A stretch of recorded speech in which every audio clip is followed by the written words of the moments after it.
I'm sitting amongst the ruins of an old mine working in Cornwall, and the camera is on the concrete ground pointed up to the sky.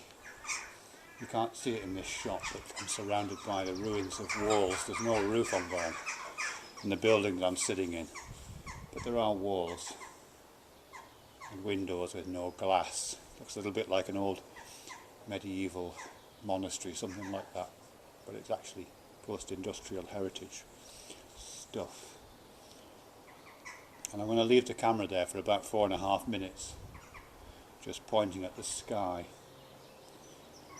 This is something I've been doing a lot recently. Well, I've been doing it for years actually, but I've recently started doing it with more frequency, which is turning on a camera, putting it down, and then just sitting with it for 4.5 minutes, 4 minutes 33 seconds actually.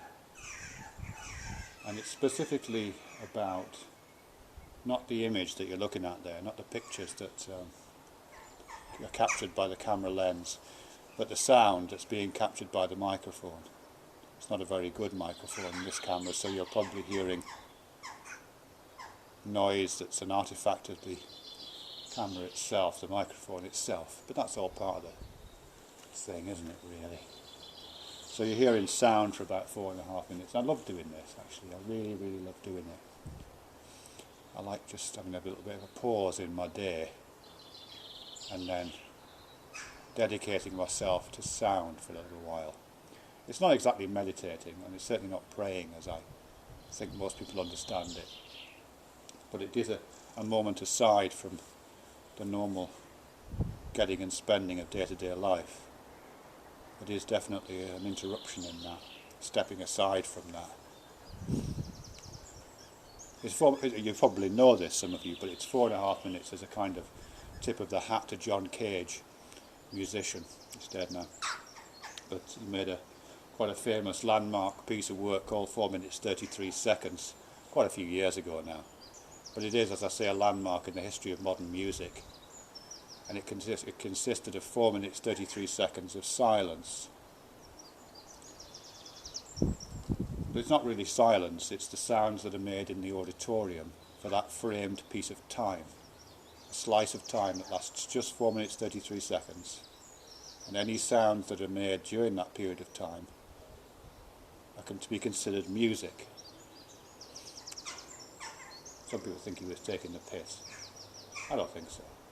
I think he was very influenced by Zen Buddhism, which perhaps comes across in that.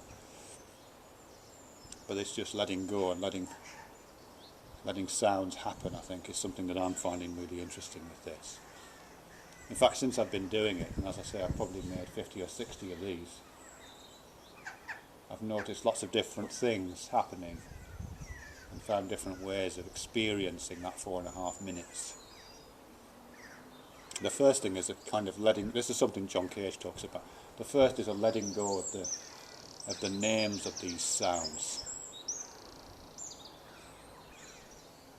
If you listen right now, you'll hear the sound of birds, a lot of crows here, sound of a car horn,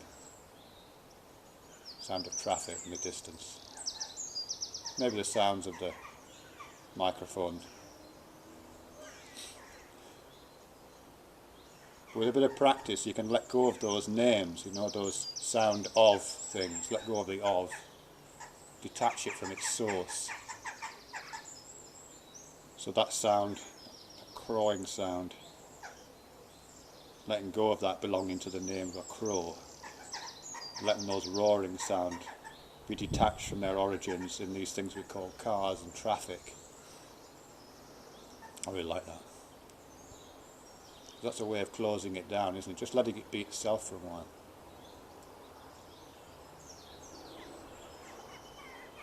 Particularly difficult with spoken word.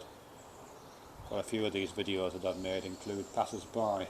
I don't usually talk on them myself, but quite often in public places where there's voices. And that's quite difficult to let go of the sounds that are coming out of people's mouths, which we invariably attach to words and the meanings of those words. But with a bit of practice you can hear the sounds, like the sound of my voice right now possibly even, just being sounds, just sounds along with those other sounds that we conventionally call the crying of crows, or that other sound that we call traffic noise. I'm looking at the crow right now and he seems to be looking back at me.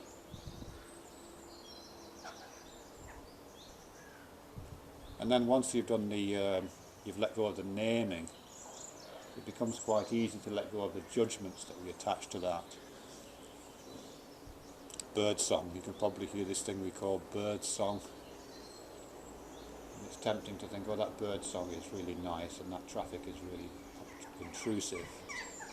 If you let go of these things, you let go of the judgments as well, and these are just sounds. I can put personal taste on there if I want, but it's optional.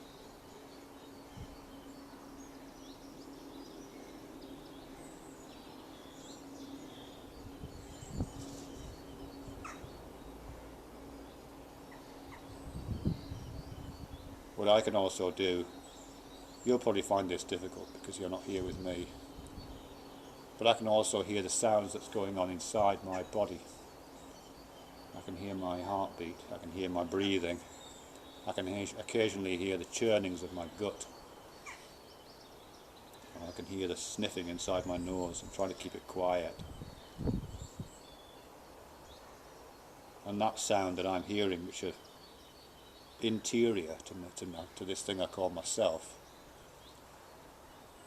are no real different to the sounds that I'm hearing outside myself. It's just part of the same sonic environment that this thing called myself is just acting as a modest witness to.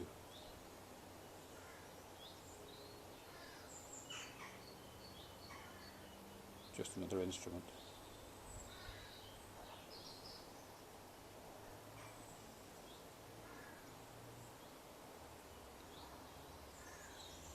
Anyway, that's more than 4.5 minutes, so I'll leave it there. Thanks very much.